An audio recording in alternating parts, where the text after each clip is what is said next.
Welcome to History Hack. If you didn't know by now, we are the revolution. That means we're sharp, witty, lots of fun, but it also means that we're essentially the peasants in Les Mis huddled round a table in the corner of the bar with no money. If you enjoy the show, please do support us. We have a Patreon account by which you can donate a small monthly sum in appreciation of what you're hearing. Alternatively, we have Ko-fi, in which you can just do a one-off donation as a thank you if you particularly enjoy a certain episode. Either way, we massively appreciate all of your support. Hope you enjoy the show. Hello, welcome to another History Hack pole position. This one is going to be so awesome, so make sure you're tuning in and listening. Turn up the volume, kick your feet back, because I have with me a co-host. And my co-host today is the one and the only Clare Mulley. Hello, Claire. Hello, dzień dobry. It's great to be in Warsaw. We are right now recording in front of the Ugly building, FYI, if anybody wants to know, in my office, and I'm looking at it, so I'll be inspired by the ugliness of it. But that's not the ugliness of us. But I'm not interviewing Claire. Claire is my co-host. She's going to be asking questions with me. But who have I got with me? I've got Robert Gałowski, who's an author, and we're talking about his first non-fiction book. So the book is titled The First Enigma Codebreaker, The Untold Story of Marian Rejewski, Who Passed the Baton to Alan Turing. And I'm actually really excited to talk about this. We talk about the Enigma through the British perspective, but we don't talk about it through the Polish perspective. And I think the British perspective is rather different, isn't it, Robert? Because we think immediately of Bletchley Park and the Codebreakers there, which did fantastic work.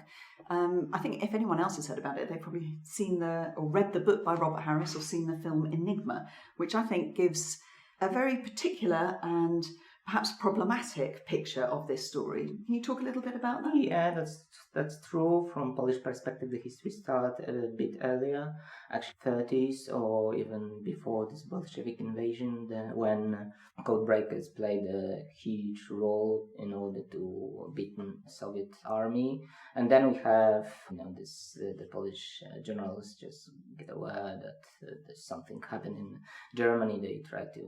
They use different kind of tools to save their messages in army, and they trying to figure out how we can deal with this, because it was completely different. So as long as they use these traditional tools to crack the codes, it was actually they were unsuccessful. So they figure out that something happened. So they try to use a different approach in code breaking, and that was the beginning. So it was the end of 20s, the beginning of 30s. That's when the Enigma story began in terms of Polish perspective. We're going to talk about this. We've got a lot to talk about. So let's just kick off. Let's go straight into all of this. So we're talking about Marian Rejewski, but I really enjoy, as I always enjoy, the beginning of books, where you talk about a little bit more about the history of Poland and you kind of involve his whole story from A to B. And I want to know a little bit more about Rejewski's family, his early life, especially in partition Poland, because he was born in 1905 and Poland still didn't exist at that point. Yes, so true. Tell us a little bit about that. Yeah, I think that in this story you can use Marian Rejewski's history or life to tell a lot about Polish history, because he was born, as you said, in 1905, so Poland simply didn't exist on the map of Europe. Then we have the consequences of the First World War and Poland reclaimed independence. Then we have, of course, interwar period, and we try to build independent country after couple of hundreds of partition, and then we have the Second World War, and then we have communist period, and Marian Rejewski died in 1980s, so his whole life show you completely different parts of Polish history. So that's another thing that is very interesting in his life. We've got 75 years of history. 75 years, yeah. In this crucial point in 20th century. So that's something that you can see how history just, entering his each decade of his life. So that's interesting. And which part of Poland was he born in? He was born in Bydgoszcz, so it was Prussian part of Poland, of partition of Poland, which was joined to Prussia during the first partition, so much longer under the German control than other parts of Poland. And Bydgoszcz became slowly but consequently much more German, meaning that Bydgoszcz was completely dominated by Germans, and Poles was something like 20% in the city. So it was much harder to keep the identity, language. So that's interesting, isn't it? Because originally the code breakers worked through language rather than mathematics, but presumably when he was born, he grew up being a German speaker. Of course, completely. He was bilingual from the birth, actually, because Poles just couldn't speak in Polish in schools, on streets, so it was really hard to, even publish Polish newspapers. So even then, when you look on Polish newspaper, and this time there's a lot of adverts saying keep learning your children Polish, because it was really difficult, or even they said or pointed out those who changed their surnames from Polish surname to German surname. So it was really hard to grow up, to live as a Pole. And of course, as a consequence, you have to create a different kind of patriotism. Then in Warsaw, for example, where Poles dominate such cities like Warsaw, yes, so it was completely different. So it was, you have to be much more focused on keep working. Each Polish organization, newspaper, everything is each decision was actually needs some courage, and you need to show your identity in a way in each aspect of your life. So, just a reminder to our listeners that there were 3 partitions in Poland. So you had the Prussian German, you had the Russian, and you had the Austrian. 3 completely different ways of ruling over the Polish nation. So if you go back to the podcast where we talk about Piłsudski, you'll be able to hear more about the Russian. I think I've got to get someone to come and do the Austrian occupation now. Now we're doing a bit of the German, we've done a bit of the Russian, now we've got to come and do the Austrian. But I can even add one important thing, maybe all interesting things about. We love interesting things. Keep going. About Elżbieta Zawecka, as you're preparing a good book about her. So even she was born in Torun, so it was German city as well, close to Bydgoszcz, just something like 45 kilometers.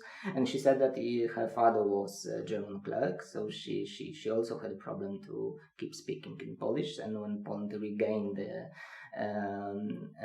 independence, she had to learn very quickly Polish, because she didn't speak Polish until she was 13 years old. But she always knew, and I'm sure, presumably the same was straight for Rejewski. They always knew they were patriotic Poles inside. Yeah. But so they had some books in Poland, some Polish books in the homes. Of course, cherished them. Marian Rejewski had the books from mid-19th century, so it shows you how they trying to preserve this Polishness. You mentioned in this that his daughter still has these books. Yeah, it's true. Still has these books printed in the middle of 19th century about Polish history, about Polish poets. And now 1905 was interesting when Marian Rejewski was born, because Henryk Sienkiewicz won a Nobel Prize for his literature, and of course he wrote Krzyżacy, this really famous book about when Poles beat Germans or Prussians in the beginning of 15th century. So it was a kind of bringing pride from Polishness. So how dare he publish such a Polish book? You can imagine how important this time was for Rejewski's family. Henryk Sienkiewicz won a Nobel Prize, and Marian Rejewski was born, and of course when Poland reclaimed independence, the first statue that Poles bring in Bydgoszcz was devoted to Henryk Sienkiewicz. So let's move on a little bit. So World War I happens. I'm going to say things get better in quotations. I mean, they do and they don't. It's kind of, Poland is in complete and utter chaos. There's no government, there's no economy, there's no nothing. Literally, Poland has to rebuild itself from the bottom up. We have independence, we have chaos, we have borders that are changing. However, the Bolsheviks have invaded Poland. Their clashes with the Germans Where does Rejewski fall in all of this chaos? He was in 15 when Bydgoszcz became a Polish city, because Polish history is never easy. So Bydgoszcz became a part of Poland not in 1918 but in 1920, so 2 years later, because we have just some fight on the western border as well, and I'm talking now about this Wielkopolska uprising, so Grand Poland uprising. So he was in high school, which was German when he started learning there, and in the middle just became Polish school. So he graduated his A-level Polish matura in Polish school. But so during even at the beginning of his education, he feel that the circumstances change a lot, because classmates differ. A lot of Germans just move back to Germany. One of them was, I would say, right hand of Goebbels, who then created a story about Bloody Sunday in Bydgoszcz. So there is a personal, really huge story in Bydgoszcz. We're going to come to that. I don't know if they know each other, or maybe he was his classmate during the high school. That would be quite interesting to figure out. However, it shows you that even then he was 15.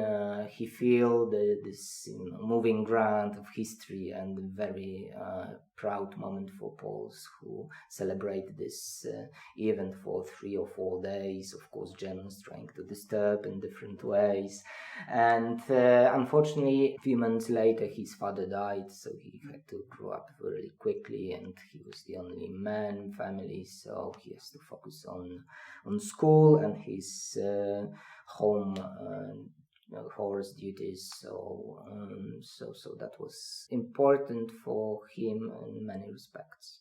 He goes on to university in Poznan, doesn't he? Exactly. That was the next.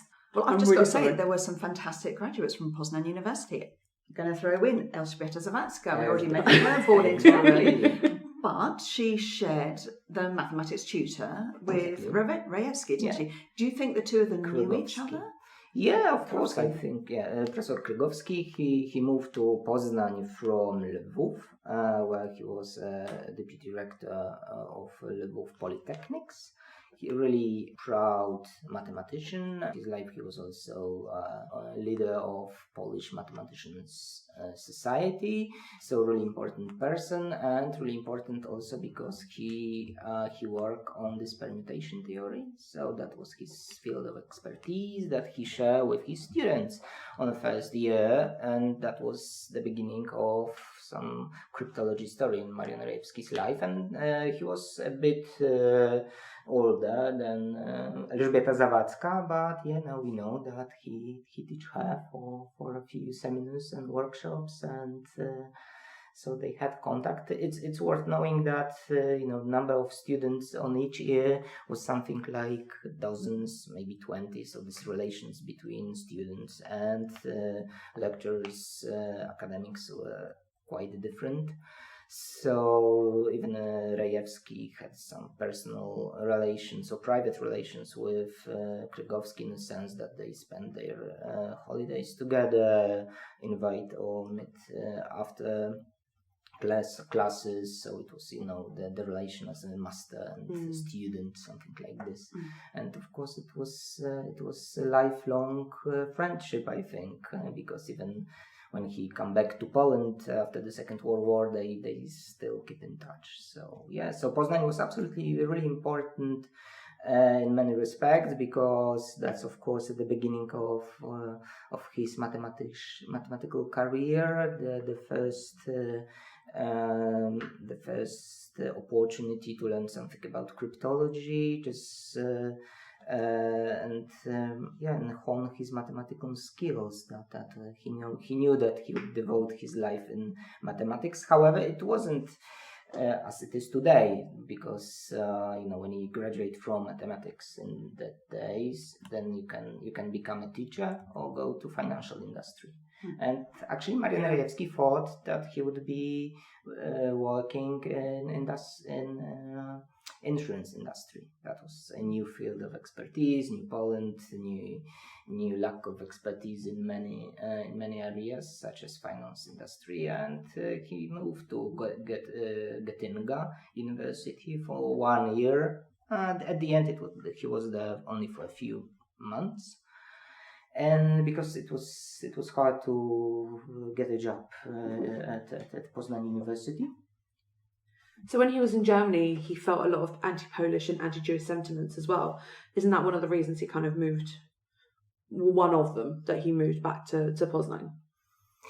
The reason why he moved back to Poznań was that during his summer holiday, he got a letter from Professor Gałowski, who asked him to work at the university. Because, so he was headhunted? Yeah, he was headhunted, actually. Yeah, that's true. He's that good that he gets headhunted. It was difficult time in terms of economy. It's the end of 20, so hyperinflation, economic crisis in the world. So it's never easy to get a good job. And then there is just a good position, new position, and he was looking for someone to his team. And he invited Rejewski. He want to cooperate with him at the beginning of study, or maybe at the end on his study. But the problem was that was lack of position at the university. So he come back to holidays, and he got a letter. There is an option to work together with Poznań University, and I think he didn't have any doubts what to do in this situation and moved to Poznań. Actually, his sister started studying at Poznań University at the end of 20s. So you have also family relation. Really close to his mother. So I think that was these two cities, Poznań and Bydgoszcz, was in a way working together. So even when you read newspapers from this time, there are a lot of reference to Poznań or on the other way. And Poznań is quite a cosmopolitan city, yeah, isn't it? Of course. And I think when this university was created, it was very interesting place to study, because it was a first university on western part of Poland. It was created mostly by contacts maintained by scholars in Poznań, so they invite many interesting people around the Europe, because university, new opportunities, new places to work, good living conditions, because Germans left the city. So at the beginning, you can even learn that it was half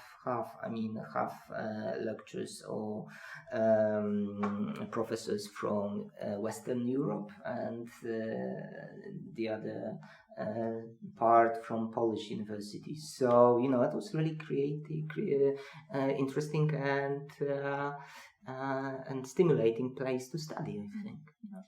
So let's move on to a bit of cryptology, because this is what the book's about, right? It's more about Marian Rejewski. Well, Marian, you do a lot of technical stuff as well. So I actually need you to talk me through some of this stuff, because my brain is not technical. So I'm struggling a little bit to understand some of the more technical things. So the question here is, why did he first of all choose cryptology? And how does his career actually develop? Because he doesn't just start mathematics and then cryptology just appears, right? So there's got to be some sort of process to it. Yeah, so we have to come back to the late 20s, when general staff in Warsaw figure out that they need different skills to break German codes, and they thought that maybe some mathematical skills might be a good way to find out how it works. And firstly, they invite a few professors from Warsaw University, the answer was that, sorry, it's too complicated, we couldn't break this code. So, I'm feeling slightly better about this. So you need someone who is, absolutely eager to, sky is the limit, I can do everything, I am just graduated from university, and I can deal with everything you ask me to do. You need a bit of youth in there, a bit of young arrogance, really. Yeah, something like this. But it was, when you look on this from public management or public administration perspective, it shows you how important is some innovation perspective or attitude, or there is no limits to solve any problem.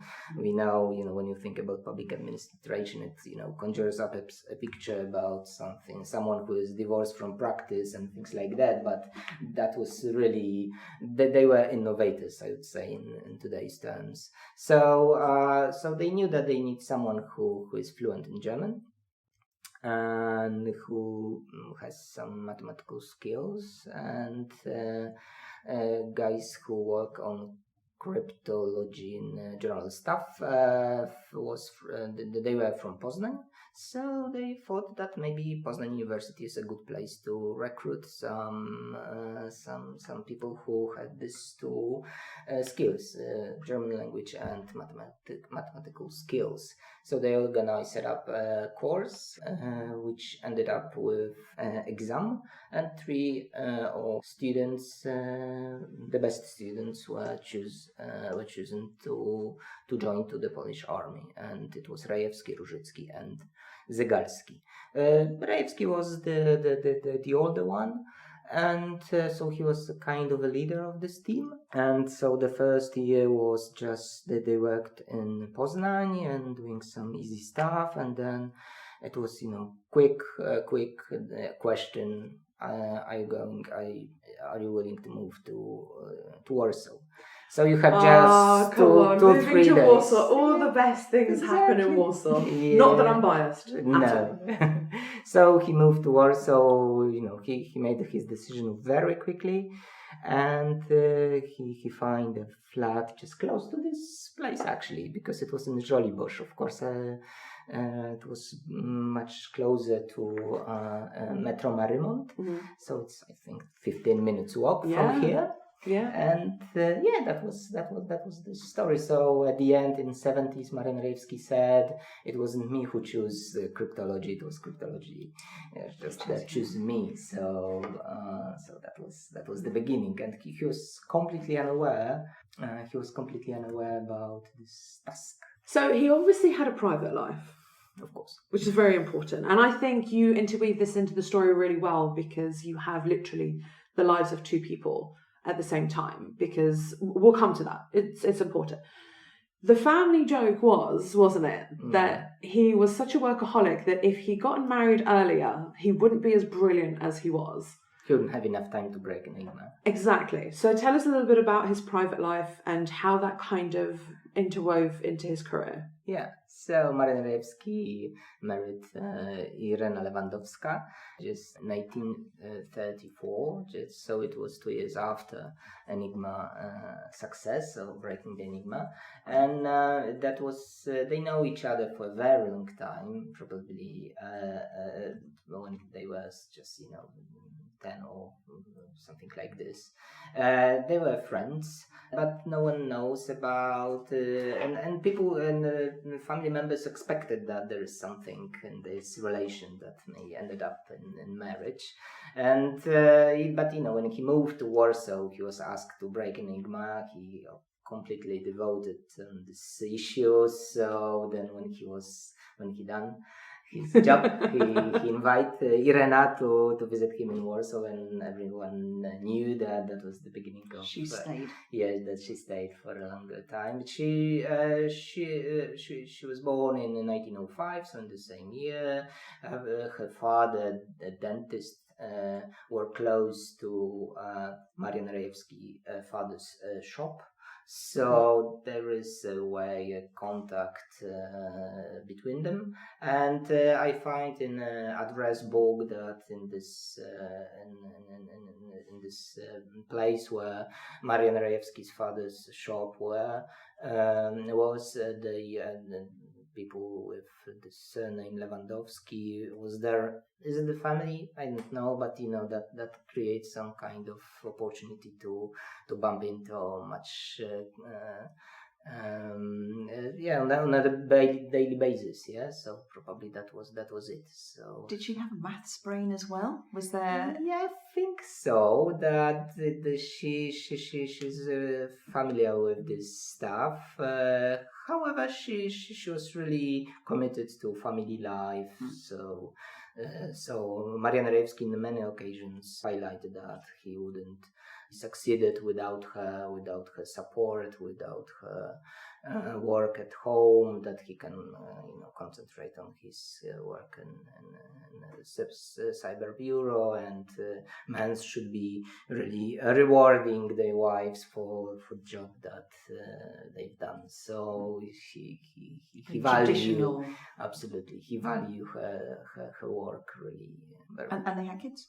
Sorry? They had children. Yeah, of course, they have 2 children. So in 1936, Andrzej was born, and then a few months before the outbreak of the Second World War, Alina was born, both in Bydgoszcz, because father of Irena Rejewska was a dentist, so he has a good contacts in doctor and in health service. So they were born in Bydgoszcz. So Marian Rejewski and Irena Lewandowska, I think they were a really happy marriage and couple. Of course, this period between 1934 to the outbreak of the Second World War, it was I'm sure that was the best part of their life, because then you have 7 years when Marian Rejewski was abroad, and after the Second World War, the history was their story was much more. Their life was much more complicated.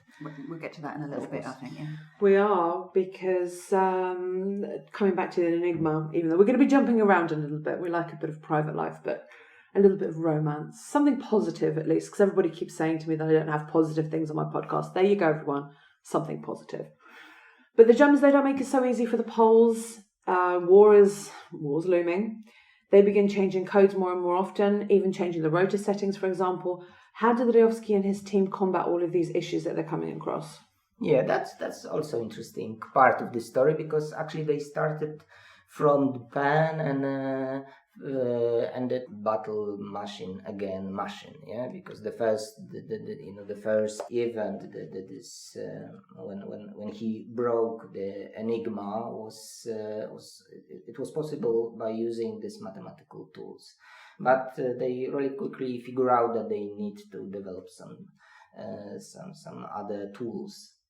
Because it wasn't just breaking the code, was it? I mean, they reverse engineered the machine, didn't they? Exactly. So they start from pen, from paper, and then try to develop their tools, and they invented Zygalski's sheet, cyclometer, and bomba, Rejewski's bomba.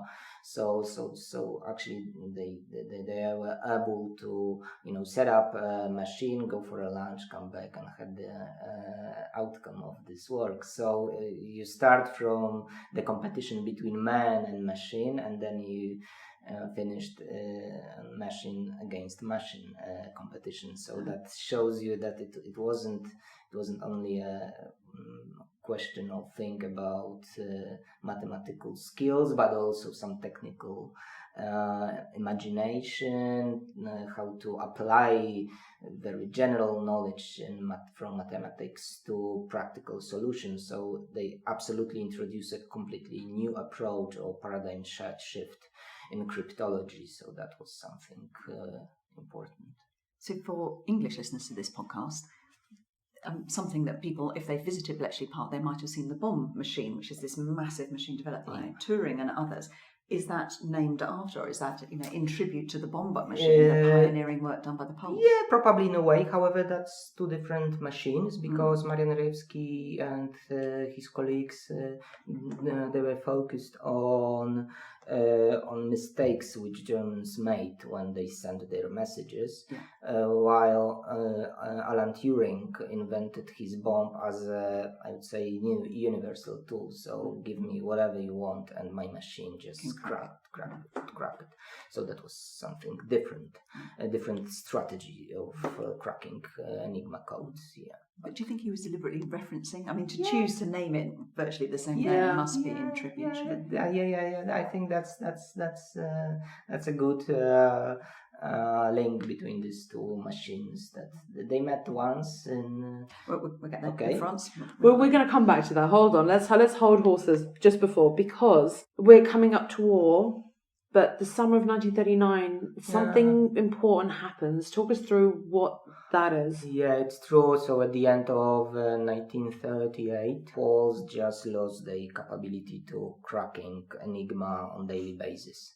It was due to the fact that the Germans advanced Enigma, putting more rotors, so it was much more complicated to crack the Enigma because you need much more means in terms of financial means, technical means to keep going, to keep cracking. At the beginning of 1939, they knew that Hitler just wouldn't obey this monarch agreement. So, they know that, the ground is shaking and you need to find friends and build coalitions. So they invited French and British codebreakers to Warsaw and showed them everything. So that was absolutely, I think, a huge surprise to them, because of course they transfer some knowledge, some papers between them, and of course at the end of the day, cracking the Enigma was a result of this cooperation, French and British cooperation.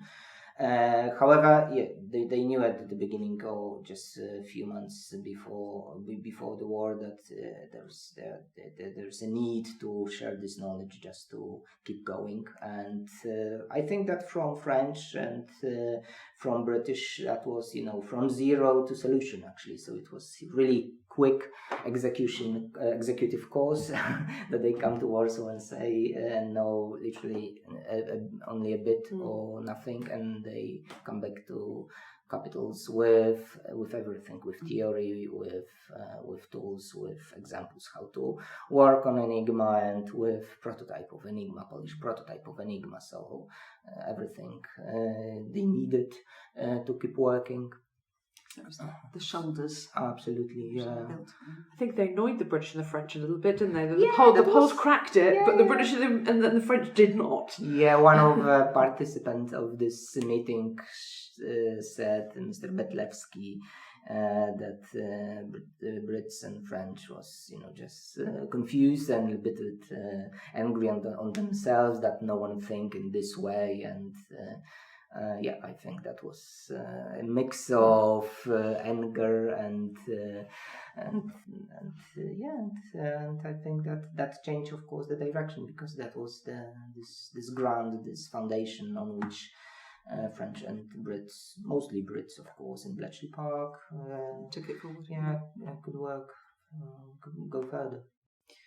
Okay, I'm not going to go over the Second World War, because our listeners, if you don't know by now, then go and listen to Roger Morehouse to talk about the invasion of Poland. I'm not going to go all the way through. Right, so the Germans invade Poland on the 1st of September.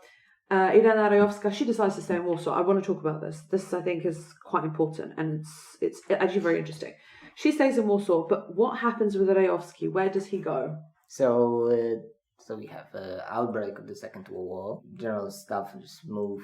They had to leave Poland, and they move on the southern part and then to Romania. They go through Lvov, don't they? Yeah, and then the Polish cryptologists moved to France. That was quite an accident, because firstly they went to British embassy, but British diplomats moved to Romania, so it wasn't a good condition to work with Poles, so they move on to French, and French gave them very quickly French passports, and they move through Italy to Paris. However, they had to stay there and wait for other members of the staff, mostly this technical staff, and they start working with under French command, cracking the Enigma and trying to help French to defend against German invasion.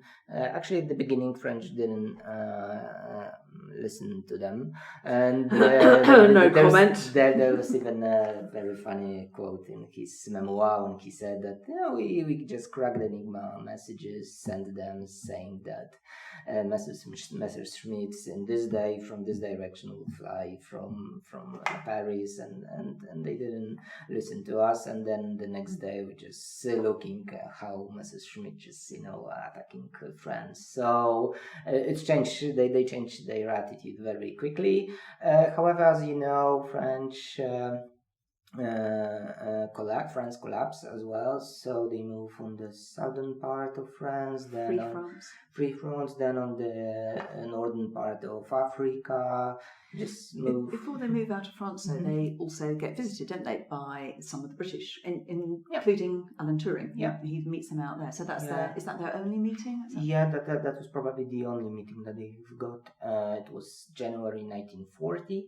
Alan Turing brings some Zygalski sheets that they can use them to crack the Enigma, and they crack the Enigma together. So Alan Turing come back to Bletchley, and I think that was very useful to him in terms of. Did the British not think at that point, let's take this fantastic Polish team with us to Bletchley Park? Why did that not happen? This is where the politics come involved, really, and it becomes so complicated. And just FYI, my great grandfather gets mentioned in the book, which I'm not feeling bad about. It's great. But that's the whole idea, is there's just so much politics. Talk us through these politics that are going on. Why are they not? Because like Claire just said, why are they not in England? Why? Yeah, that's true. That's a legitimate question. I think that they wanted to go to London and work in Bletchley Park in London, wherever, just come back to this code-breaking work, because in France they had to do everything actually, so not only working on merits, but also doing some technical stuff. So of course that Bletchley was a natural place where they should have gone, but the problem was that Polish General Bertrand did everything he could to keep them staying in France, and they were a part of second section of General Staff, and General Sikorski didn't have trust to this kind of people, so he thought that it would be better to keep them far from London, and of course I just don't understand that. So anyway, it's interesting it wasn't that the English didn't invite, it was that the Poles... Oh, it's internal Polish politics, and the thing is, this kind of also delves deep in this is a whole other podcast that we could talk about. But the idea is that it goes all the way back to the First World War and to Piłsudski. So this whole dynamic between Piłsudski and Dmowski and the left and the right, and that Sikorski kind of got sidelined, and oh my God, it is... Because of course Marshall's wife, Madame Pilsudska, is in Britain, but not talking to, and we've got reports, Elżbieta Zawadzka says occasionally there are meetings, she'd go into a room and there is Sikorski on the wall, 10 minutes later they're having a visit from someone else, so they take that down, they put up Madame Pilsudska's picture on the wall, then they take it down for somebody else to come in and have a meeting, because the affiliations are so important. Yeah, and this is where it all kind of stems. It becomes very complex, and not that any other country is away from their own politics, but in this context, this is why it's so important. And it causes utter chaos because, well, I have my own opinions about Sikorski, but we're not gonna talk about that today. So it was politics. Definitely, it was politics. Brits wanted to invite Polish code breakers because they knew in details what was their values, but it was simply impossible. So second best was to send Alan out to them.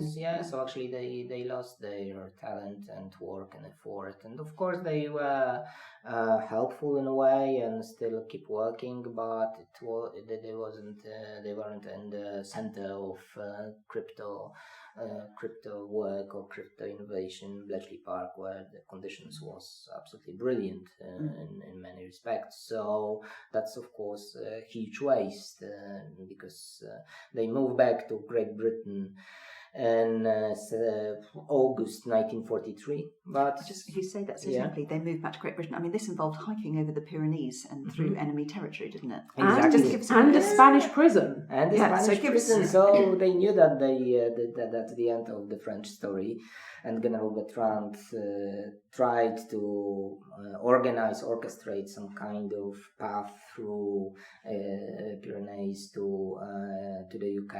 However, this story just ended badly for all of them, because Marian Rejewski and Zygalski just was captured and sent into prison and stayed there for more than 6 months. They got robbed as well, didn't they? Yeah, by the robbed, French. Yeah, because they lost everything. So it was really, I think, difficult condition to them, because they don't have money, they don't have anything to pay in prison to guarantee the better conditions. So did they also, as well as their money, did they lose their work?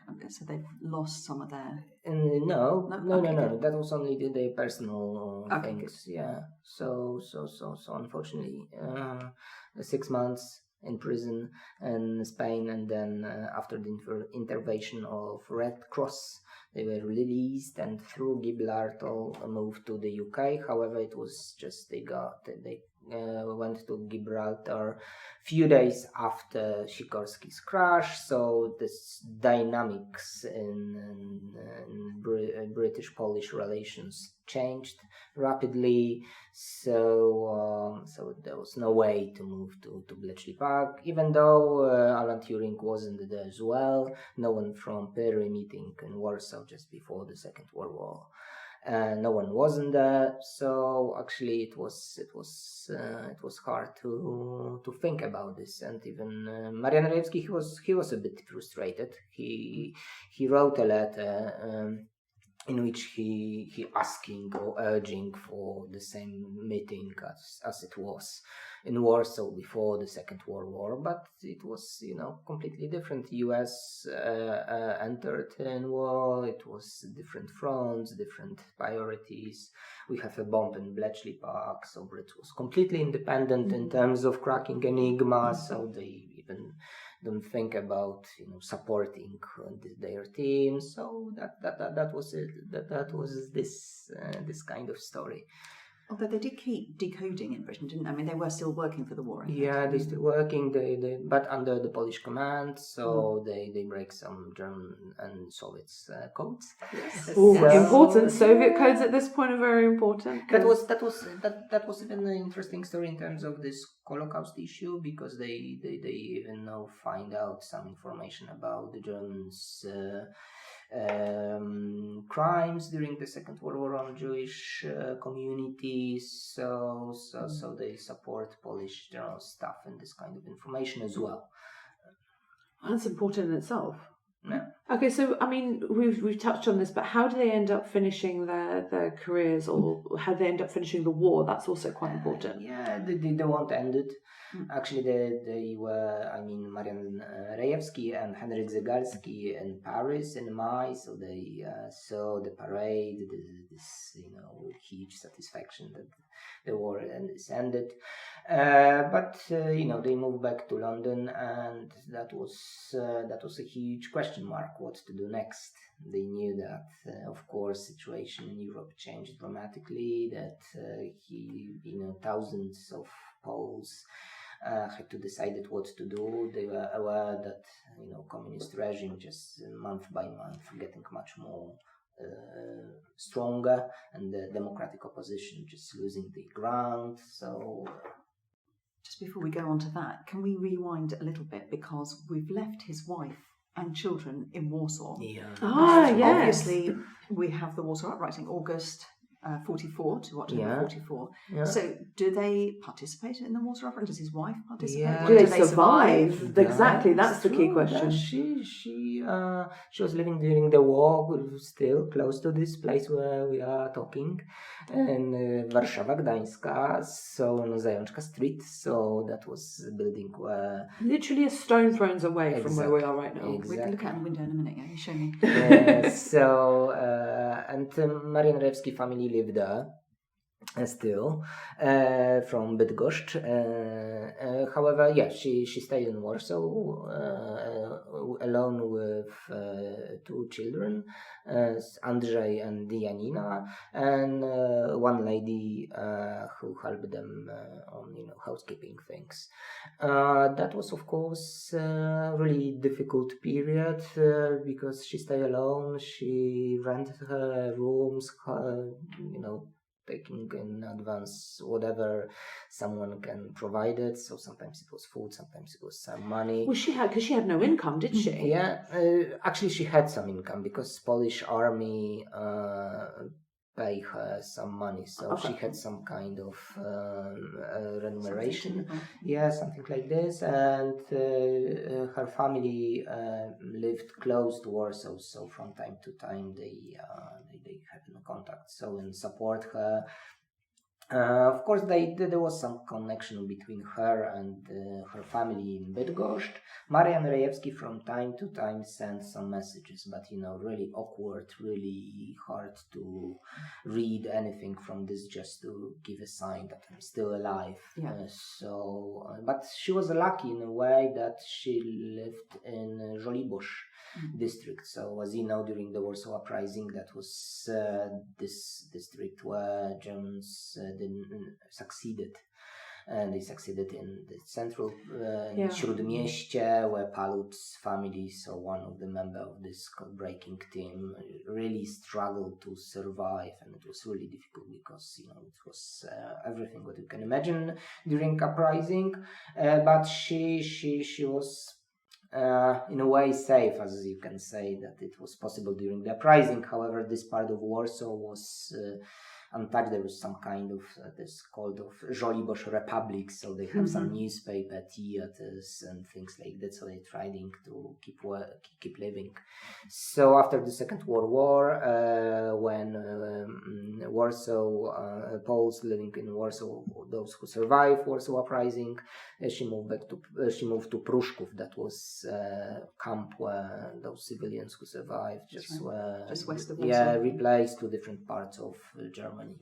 And after that, after a few months, she moved back to Bydgoszcz because Warsaw was simply destroyed. So she traveled to Warsaw, and in the first in her first flat there was some people who there just didn't allow her to enter to her flat.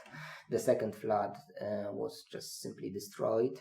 So the easiest way was to move to Bydgoszcz, which was, I would say, relatively untouched compared to Warsaw. Yeah, of course there was, because it was in the German zone originally, and they kind of exactly annexed that area. They choose different city to fight against Russians. I mean, they choose Piła, a few kilometers on the north, and this city was completely destroyed. 80% of city was completely just equal to ground. But Bydgoszcz just was really quick fights in January 1945. So something like 70 buildings were destroyed. So it was simply nothing. So her Irena Rejewska father moved back to his property, and she decided to move. However, it was completely different world, because as if you have destroyed cities, people have to live somewhere. So you have your own flat, and then someone from City Hall told you, this is family who will live with you from day one, because we don't have any other flats, and you have some additional neighbors in your flat that was yours for decades. So he was a dentist. He was, of course, a place where he worked as a dentist, but in the next floor that was a different family, and on the other another one. So that was completely different conditions. So. But it was a really nice and optimistic part of this story that Marian Rejewski, when he moved back to Poland, and Irena Rejewska, they were happy, and they said that but we survived. We are quite in healthy conditions. Children both survived. Yeah, children survived. We didn't experience any kind of cruel treatment that you can imagine during the war. So we of course, we have a wonderful life before the Second World War. Now we have to just get used to what we have, but we have to be happy compared to others that might be much worse than it is. Is there anything you want to add? Yeah, so post-war story. I mean, he didn't die until the 70s. So was he able to continue working as a mathematician? Did he have to hide his wartime work from the Soviets for his own and his family's security? Did he become a greengrocer? What? Yeah, that would be great, actually. I think if he had a chance to come back to university and develop as a scientist, as a mathematician. But the problem was that he came back to Bydgoszcz after 7 years. So at the end of 1946. He knew completely, he was absolutely aware what is going to happen. It was after Winston Churchill's famous speech in Fulton about Iron Curtain. So he knew that, and everyone in London told him that must be aware that would be tough time to you. You are from the second section of the general staff. So as you can imagine, that would be difficult. So I think that Bydgoszcz was a good place to live for him because it was,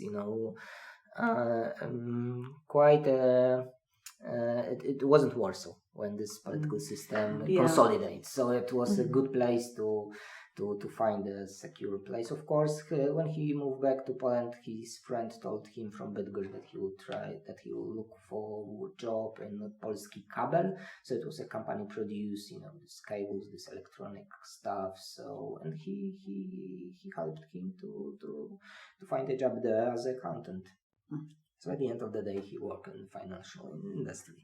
However, in different context. I love it. This brilliant mathematician, cryptologist and everything, and he ends up being an accountant. Exactly. And of course, that was a company on a strategic interest from communists, because you need some tools to provide propaganda and things like that. So a lot of spies and people closely cooperated with secret service, just looking around. And unfortunately, he was sitting with a guy who was really easy talking about Free Europe radio, about some comments about Polish political life, and that was the beginning when Secret Service started thinking. But who is Rejewski actually? What did he do during the Second World War? And that was it. He was completely aware of it. He stopped writing letters to his friends because he knew that might cause some more problems to them. For example, with Professor Krygowski and his family in Poznań. Professor Krygowski support him to work in Poznań, but he was after 7 years abroad. His father-in-law was ill, older. They need some care. So it wasn't a good time to move to another city with his family. Yeah. So even then, he experienced a really difficult family stories. The older child Andrzej died suddenly because of polio. It was probably the first case. So just in 2 days on his hands, just died. No one knows what's going to happen, and even his father-in-law doctor couldn't help them. Then was father-in-law died, so he was the only breadwinner, so still very difficult. Of course, everything in this context of Secret Service, people following you, just special operational cases set up by Secret Service, so a lot of really difficult things that you have to deal with. And I think that after the late 50s, his life was really, really difficult. So he was trying to keep calm, to be, cherish what they had. It was him, his daughter, Irena Rejewska, his two sisters, his mother still living in Bydgoszcz. So there was a small family, but you can try to find out some kind of relief after this hard years. So ironic, isn't it? These two massive heroes of the war, both very unsung until quite recently with your fantastic book.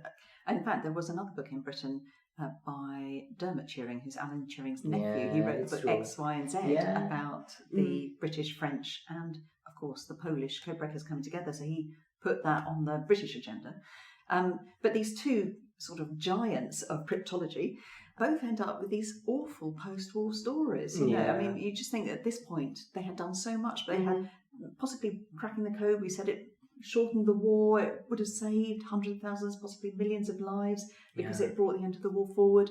And yet Turing ends up in London on the wrong side of the law, and then, of course, he's ostracised socially. He's treated as a criminal and ends up taking his life. And Marian Rejewski is having this appalling time on the other side, the other side of the Iron Curtain. It's just... However, I think that here, as Elżbieta Zawadzka had the very similar mindset. You have to just do your bit, just day by day, week by week, and just gain these small successes day by day, and then after a while you will finally be a winner. And that was with Elżbieta Zawadzka, and that was with Marian Rejewski, who after decades in the 70s could proudly say it, I was the one who broke the Enigma. So they believe in this kind of approach. They weren't doing it for the recognition, were they? They were doing it for the war effort. But it is so brilliant that these stories are finally being brought to light with your fantastic book, Robert. The thing is, they don't see themselves as heroes. If you talk to, for example, survivors of the Warsaw Uprising, people who were there, people who did like the most incredible things that you and I to this day cannot believe they actually did. And they just, like, for example, my grandfather, I was in the Warsaw Uprising. That's all he would say. There was no hero. There was I just did some stuff. That's all they say. And they don't see themselves. They did what they had to do at the time. Elżbieta Zawadzka. Well, exactly. I mean, do you think we could do that? But didn't ever talk about that. So this is it. Could we, if we had, for example, an invasion, could we do the same thing? We would just do. We wouldn't sit there and glorify ourselves at the end of the day. We do what we have to do. I'd like to hope so. I think that Brits used to say that they devote their life to public service, and I think that's a good expression to describe Zawadzka and Rejewski. They wouldn't say that they are the hero, that he is a genius. He really avoided this kind of words. He said, I just devoted my life to public service. That was my duty, and I devote my life to my duty, and it was mathematics, it was cryptology, and that was it. So the same. And thank goodness he did. Well, exactly. But before we finish, I know, Claire, people may not know, because you're writing the book right now. I am. I know we're focusing on Robert today, but you need to give the listeners just a little bit of context. Who was Zawadzka? Who was she? Elżbieta Zawadzka. Yes. Agent Zo. Z-O, or Zo, I guess, taken from Zofia, a very close friend of hers. She took her name as her code name. So, so the first country invaded is Poland by the Germans, 17 days later by the Soviets. And so the Poles fight, they never concede, they continue to fight from exile, they don't capitulate, they don't have a government installed, but the forces are pushed out, of course. A lot of them follow the same route that Rejewski followed, out of Lvov into Romania. And actually your grandfather was leading the defence of Lvov, and Elżbieta Zawadzka is there making petrol bombs and fighting against the advance. So they actually served together. We don't know if they actually directly met, but they probably would have. They would certainly. She'd have known of Langer. So they would have crossed paths at least somewhere somehow. So. Anyhow, so she doesn't get out. She stays. And then, but most of the forces get out, then they serve, of course, in France. So most of Western Europe, it's what we call the phony war, or the Boer War, as in B-O-R-E, rather than the Boer War. And meanwhile, the Poles have done 2 campaigns. Eventually, a large number of these forces get back to Britain, and they have more experience than anyone else. So this is really valuable stuff. So they cream off the top, sort of 2,000, and they put them into training for the elite special forces paratroopers. They're called the Ciccocemni, or the silent unseen. They're trained in English country houses, basically with SOE, when SOE is established. So they're Section P, Polish section, but I think the Poles just see them as their own special force. They're very independent, they have their own codes and so on. Because there aren't enough aircraft, only 316 get parachuted back. Now, Zawadzka is in Poland fighting the advance, eventually makes her way back to Western Poland. She comes from Torun, near Bydgoszcz, which is why she was at Poznan with Rejewski. And she becomes a courier. Like Rejewski, German was her first language, so she's the only woman going in and out of actually Berlin for a while, doing this incredibly dangerous work, bringing information, smuggling, intelligence one way, smuggling money and so on, orders back. But eventually, I'm going to tell the whole story. I'm going to cut it short. Right, cut it short. So eventually she gets betrayed, so she has to, she's in great danger. So she becomes the only female emissary for the Polish government. So an emissary is not just a courier, but they're also enacted to undertake missions on behalf of a commander-in-chief, in this case of the Home Army. So she's the only woman to make it from Warsaw during the war for the Poles all the way to London, again going over the Pyrenees, but other extraordinary adventures. She gets shot at and all the rest of it. And when she gets back, the men are just like, we can't even touch you. You're so amazing. What a woman.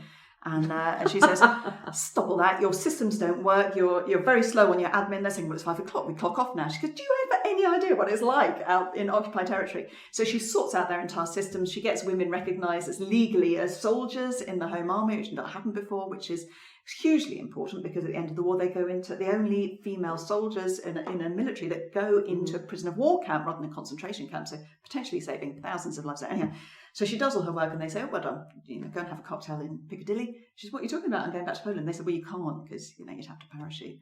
She's like, yeah. So she's the only woman that parachutes back from London, back behind enemy lines into Poland. And then continues to serves in the Warsaw Uprising, and that's not the end of her story. So amazing. Like Rejewski, she goes through those decades of Polish history as well. So well, hopefully your book will be out next year, so we will get you back to talk all about Zoe. I think that's going to be that would be great. Excellent. Thank you. But Robert, I love this. I think this is something that needed to come out on History Hack. It needs to go out everywhere because people forget. People forget that the Poles cracked the Enigma first. They were the ones who put the rings in motions. And the story is more or less forgotten. So, but do you remind our listeners the name of your book? Yeah, of course. The first Enigma Codebreaker, untold story of Marian Rejewski, who passed the baton to Alan Turing. So we will be having that in our bookshop. Make sure you check it out. We'll also be tweeting about it. And follow my 2 lovely guests on Twitter because they're awesome. So thank you to my co-host. Thank you to my guest. You have been wonderful. Thank you so much. It's been brilliant. Thank you. Thank you for having me. Our incredible guests give us 45 minutes of their time to join us and talk about their work or their new book. This is just a small taster. As a result, we have launched our very own bookshop on bookshop.org, where you can find our guests' latest books, you can support them, and you can support us on History Hack. 10% of every sale via our bookshop supports the podcast and allows us to keep going and bring you more top-of-the-line guests. You can find our bookshop at bookshop.org/shop/historyhack or search for us in the shop section. Thank you so much for your continued support. We really appreciate our listeners and supporters. So make sure you get down to the bookshop and grab yourselves a new book.